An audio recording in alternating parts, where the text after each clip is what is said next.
அணிலாடும் முன்றி பாகம் 6. தாய்மாமன். திருத்தணி மிகவும் மாறியிருந்தது. நகரம் தொடங்குவதற்கு முன்பாகவே விளைநிலங்களில் மஞ்சள் கற்கள் ஊன்றப்பட்டு புதிதாக நகரங்கள் உருவாகியிருந்தன. பாசி படர்ந்த பழைய குளத்தில் காலம் பாலித்தீன் பைகளையும் பிளாஸ்டிக் பாக்கெட்டுகளையும் மிதக்க விட்டிருந்தது. குன்றின் மேல் இருந்த குமரனும் மட்டும் அப்படியே இருந்தார்கள். படிக்கட்டுகளில் கையேந்தும் பிச்சைக்காரர்கள், கலராய் தொப்பியும் கண்ணாடியும் மணியிலும் செம்பிலும் செய்த மோதிரங்களும் விற்கும் கடைக்காரர்கள், ஆங்காங்கே நிழலில் இளைப்பாறும் மொட்டையடித்த தெலுங்கு முகங்கள், பிரசாத கடையில் வாங்கிய புளியோதரையின் புராதான ருசி போன்றவற்றில் மட்டும் பழைய திருத்தணியின் சாயல் படிந்து கிடந்தது. நான் என் மகனுக்கு மொட்டையடித்து காது குத்துவதற்காக திருத்தணிக்கு வந்திருந்தேன். தொப்பி வாங்கி கொடுத்த பிறகே மொட்டையடிக்க சம்மதித்தான் மகன். என் மனைவியின் சகோதரன் அவனை மடியில் அமர வைத்து காது குத்துவதற்கு ஆயத்தப்படுத்தி கொண்டு இருந்தான். குழந்தைக்கு வலிக்குமே என்கிற பதற்றத்தில் நானும் மனைவியும் நின்று கொண்டிருந்தோம். எங்களை விட அதிகம் பதற்றமாக இருந்தான் மைத்துனன். பார்த்துங்க, மெதுவா குத்துங்க என்று காது குத்துபவரிடம் சொல்லிக்கொண்டே இருந்தான். கண் சிமிட்டும் நொடியில் காது குத்தி வளையத்தை திருகினார் அவர். காதோரம் கசிந்த சிறுதுளி இரத்தத்தில் சந்தனம் தடவ மாமா என்று தன் தாய்மாமனை வழியில் கட்டி கொண்டான் மகன். மெதுவா குத்துங்கன்னு சொன்னேன்ல, ரத்தம் வருது பாருங்க என்று மைத்துனன் கோபப்பட அவர் இதெல்லாம் சகஜம் என்பது போல் புன்னகைத்து கொண்டே தட்சணை கேட்டார்.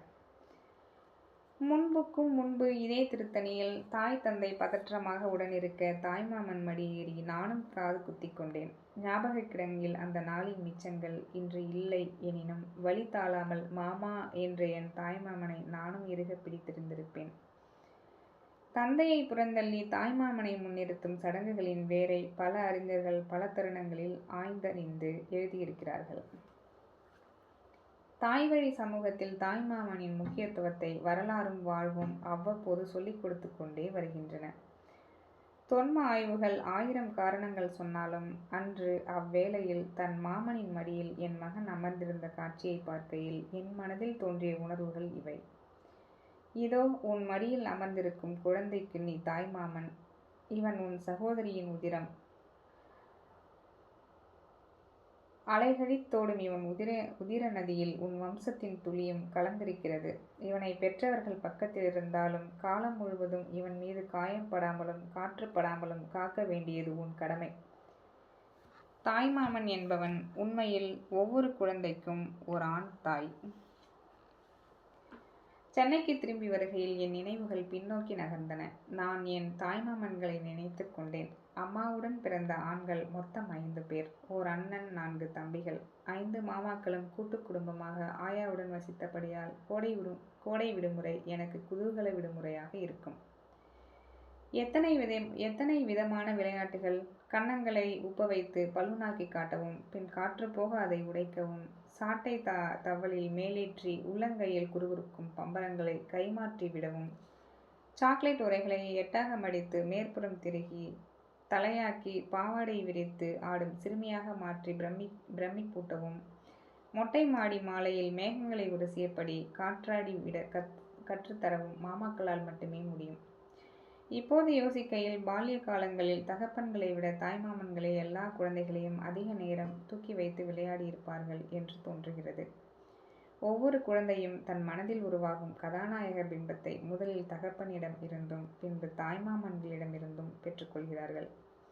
மாமாவைப் போல ஸ்டெப் கட்டிங் வைத்துக் கொள்வது, பெல் பாட்டம் வைத்த பேண்ட் போடுவது, பின் பாக்கெட்டில் இருந்து சின்ன சீப்பை எடுத்து மாமாவைப் போலவே ஸ்டைலாக இல்லாத மீசையை சீவுவது, தலையணைகளை தண்டாலாக்கி உடற்பயிற்சி செய்து மாமாவைப் போலவே கைகளை மடக்கி எலி வரவழைத்து காட்டுவது என மாமாக்களின் பாதிப்பில்தான் நாங்கள் வளர்ந்தோம்.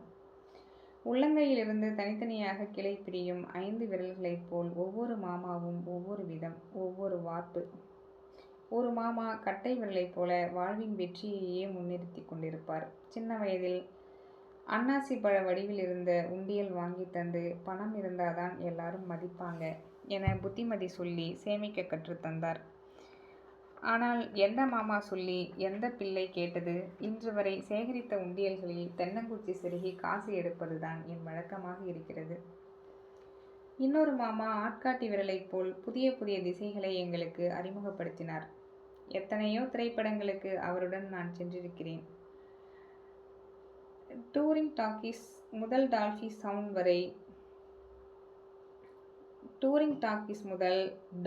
சவுண்ட் வரை நீண்ட நெடிய பட்டியல் அவை. அந்த மாமாவுக்கு எம்ஜிஆரும் பிடிக்கும், சிவாஜியையும் பிடிக்கும். ஆதலால் நானும் 1000ல் ஒருவன் கத்திச் சண்டையில் எம்ஜிஆருடன் ஆக்ரோஷப்பட்டு, பாகப்பிரிவினையில் சிவாஜியுடன் அழுது இருக்கிறேன்.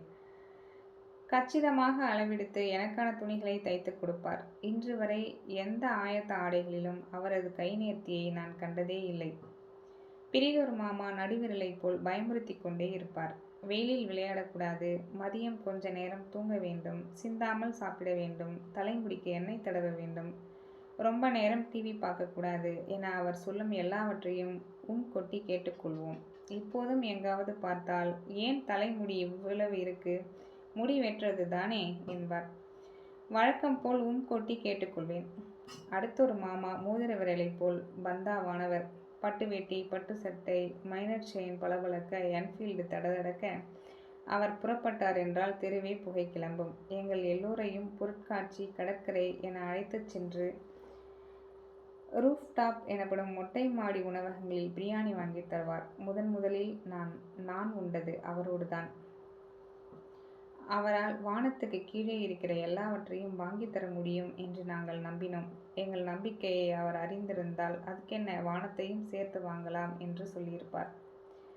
கடைசி மாமா சுண்டு விரலைப் போல் எல்லாவற்றையும் விட்டு தள்ளியும் சேர்ந்தும் இருப்பார். அநேகமாக எல்லா வாண்டுகளையும் மேய்க்கும் பணி இவரிடமே அதிகம் ஒப்படைக்கப்படும். மாமாக்களில் நண்பர்கள் அதிகம் உள்ள மாமா இவர்தான். யாராவது இவரை தேடி வந்து கொண்டே இருப்பார்கள்.